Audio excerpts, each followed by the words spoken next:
Hello दोस्तों, कैसे हैं सब। मैं हिमांशु स्वागत करता हूं आप सबका आपके अपने चैनल कॉमिक वर्ल्ड पर। तो चलिए दोस्तों, शुरू करते हैं राज कॉमिक्स में डोगा सीरीज की अगली कॉमिक्स हाथ और हथियार। छोटे नगरों की तरह महानगर मुंबई के भी अधिकांश लोगों की दिनचर्या शुरू होती है दूध की लंबी लंबी कतारों से, मिल्क बूथ। और जिन पर निगाहें जमी थी गन में गोलियां और सीने में बारूद लिए अभी अभी वहां पहुंचे डोगा की। यह वैन उन्हीं में से एक है जिनमें भरा है नकली यानी जहरीला सिंथेटिक दूध। लालच के कीटाणुओं से पैदा हुआ यह दूध इंसानों के साथ साथ देश की जड़ें भी खोखली कर देगा। ठहरो, यह दूध आपके बच्चों को शक्ति नहीं, दवाएं दवाएं देगा। जिंग जिंग जिंग, धप, सर। उनका भविष्य नहीं बनाएगा, उन्हें बीमार बनाएगा। भड़ाक, उल्टियां करते फिरेंगे वे। आप उनकी हालत देखकर आंसू बहाएंगे और ये दरिंदे भारे भरी जेबों को दबाए ठहाका लगाएंगे। सरकार कहती है कि उनके पास इस दूध की शुद्धता मापने का तरीका नहीं है, किंतु डोगा के पास है।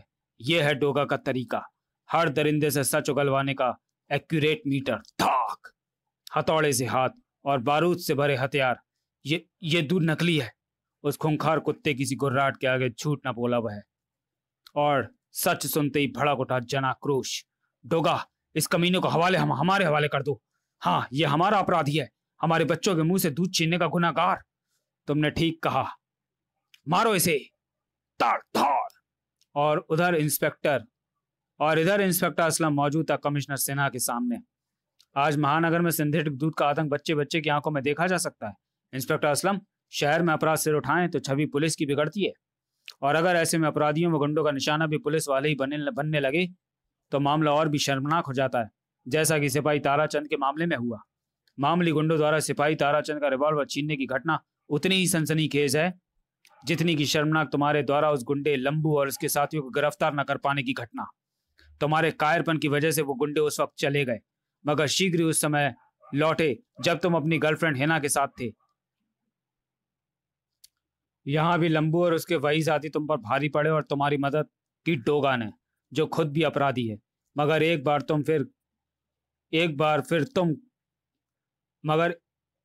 फिर तुम कायर साबित हुए। अपनी गर्लफ्रेंड हिना के सामने भी गहन आश्चर्य मंडरा रहा था कमिश्नर सिन्हा की आंखों में। मुझे सख्त हैरानी है कि ट्रेनिंग के हर क्षेत्र में अव्वल रहने वाला एक ब्रिलियंट स्टूडेंट मामूली से गुंडों का मुकाबला न कर सका। मैंने उन गुंडों को गिरफ्तार कर लिया है सर। लंबू और उसके साथी जेके डेयरी प्रोडक्ट्स की मिल्क वैन में पहुंचे थे, और सर मैं सिंथेटिक दूध के अपराधियों को भी जल्दी पकड़ लूंगा। मुझे उसकी कोई जल्दी नहीं है इंस्पेक्टर। मुंबई में दूध चाहे जहरीला भी पिया जाए, लेकिन मुंबई में डोगा की जहरीली आवाज न सुनी जाए। दूध से चाहे कितने भी बच्चे मरे और अपराधी पलें, डोगा को नहीं पलने देना है मैंने और मेरी फोर्स के किसी भी जवान ने। जो उसकी खिलाफत करेगा वह तरक्की कराएगा, जो उसके साथ चलेगा वह इंस्पेक्टर चीता की तरह पुलिस फोर्स से जाएगा। हैरानी से खड़ा सुनता रहा असलम, और कमिश्नर के चुप होने के बाद यस सर बोलकर सलाम ठोककर दिमाग में घुस गए तूफान को सिर हिलाकर झटकने की कोशिश करता वहां से निकल गया और पूछताछ के लिए जा पहुंचा जेके के ऑफिस में। हर इंसान के साथ पेट जुड़ा है जिसे भरने की दौलत चाहिए होती है। यह दौलत तुम चाहो तो तुम्हारी हो सकती है। तुम मुझे नहीं खरीद सकते जेके, मैं तुम्हें जल्दी ही गिरफ्तार करूंगा। तुम जरूर वही करोगे इंस्पेक्टर, मगर तब जब करने के लिए जिंदा रहोगे। लॉयन जिम, जिसकी नींव रखी अदरक चाचा ने, और आज उस नींव पर बनी इमारत को संभाले था सूरज। ऐसे नहीं पकड़ते गोल्डा। बेंच प्रेस एक्सरसाइज में जरा सी भी चूक जिंदगी भर का रोग बन सकती है। ध्यान रहे, सावधानी हर पल जरूरी है। सॉरी सूरज। और तब उसे जिम में देखकर बेइंतहा चौंक पड़ा सूरज। इंस्पेक्टर असलम, जिससे मैं डोगा के रूप में मिल चुका हूं, मगर यह जिम में क्या करने आया है? कहीं मेरी कोई चूक इसे यहाँ नहीं ले आई? कहीं ये यहाँ डोगा की तलाश में तो नहीं आया? मेरा नाम असलम है, मुझे अदरक चाचा से मिलना है। ओह, और मैं बेकार ही डर गया था। यह समय अदरक चाचा की नमाज का है। नमाज अदा करके उठे अदरक चाचा। तो अदरक चाचा, ये असलम है और आपसे मिलना चाहता है। मुझसे? मगर क्षमा चाहता हूँ अदरक चाचा कि वर्दी में ही चला आया। दरअसल कल ड्यूटी ज्वाइन करने कि बाद से ही काम में ऐसा फंसा कि आपके पास नहीं आ सका। दरअसल मैं इनका बेटा हूँ। अफशा? तस्वीर देखकर बुरी तरह से उछल पड़े अदरक चाचा। मस्तिष्क में बजने लगी थी सीटियां। तस्वीर को बाज की तरह झपट कर बड़बड़ा उठे वो। तो तुम अफशा के बेटे हो? उफ।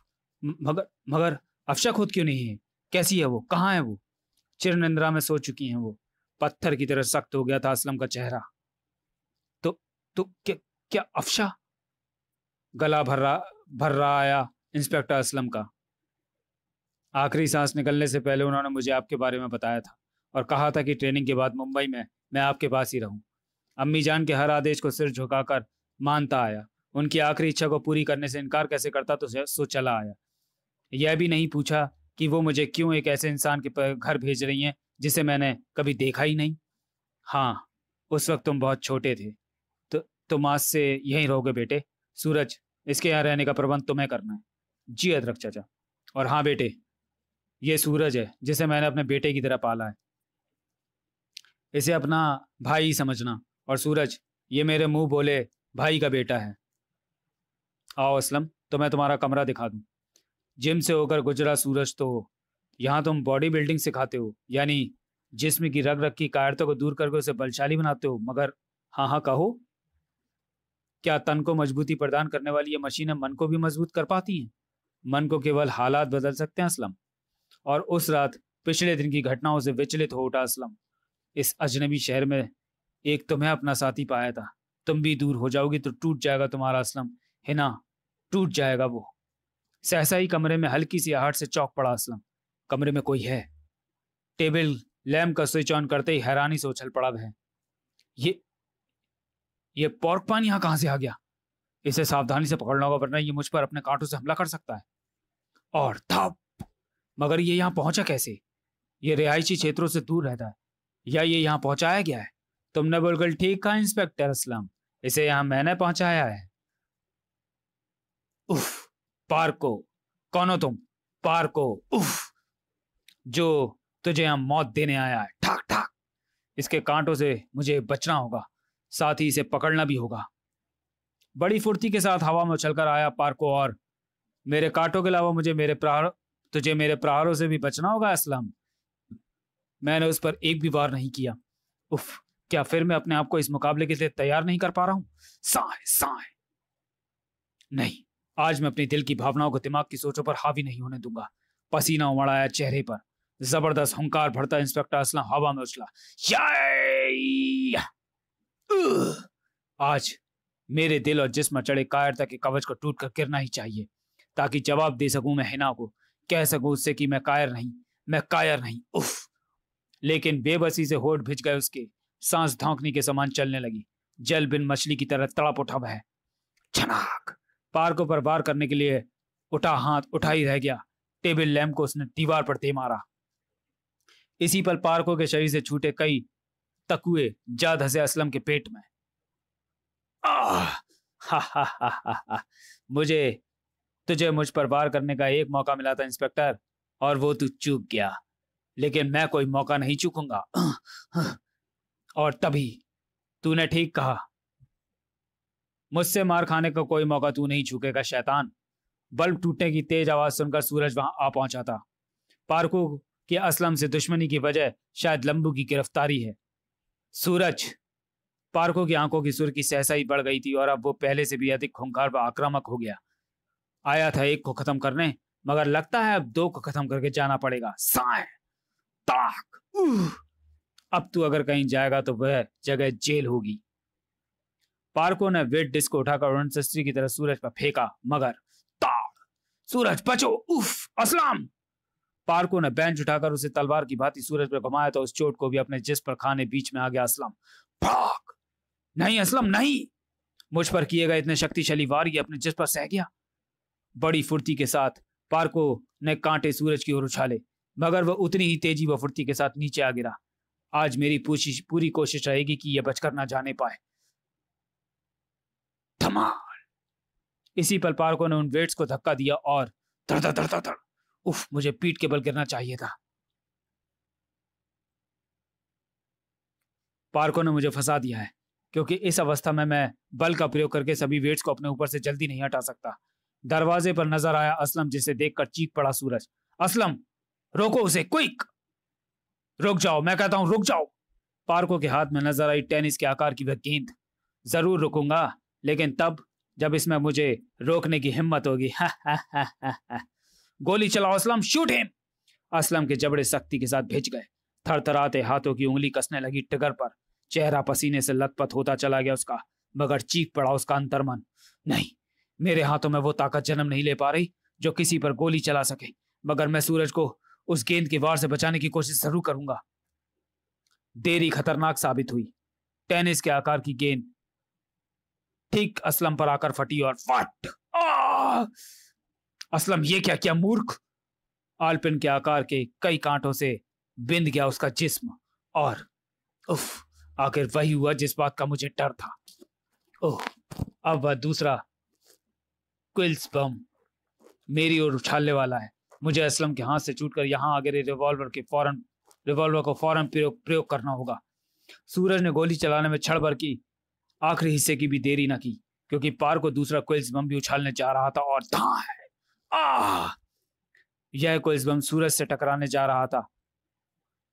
पटाखा फटने की सी आवाज के साथ वह फटा और जबरदस्त ढंग से चीख उठा। पार को पिन के आकार के कांटों से बिंद गया उसका भी जिस्म, और वह बेहोश हो गया। फटाक!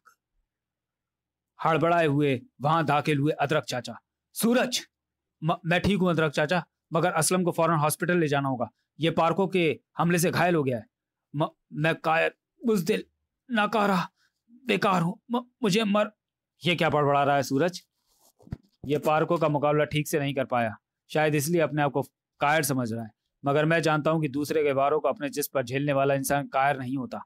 आप पार्कों को पुलिस के हवाले कीजिए अदरक चाचा, मैं इसे लेकर अस्पताल जा रहा हूं। पिछले 6 घंटे बाद जब असलम को होश आया। सूरज, तो तुम मुझे यहाँ क्यों लाए? मुझे मर क्यों नहीं जाने दिया? इतनी जल्दी थक गए? अभी तो बहुत सी चुनौतियों का सामना करना होगा तुम्हें असलम बेटे। और वो देखो, तुमसे मिलने कौन आया है? हिना, तुम? हाँ, मैं तुम्हारे लिए एक तोहफा लाई हूं।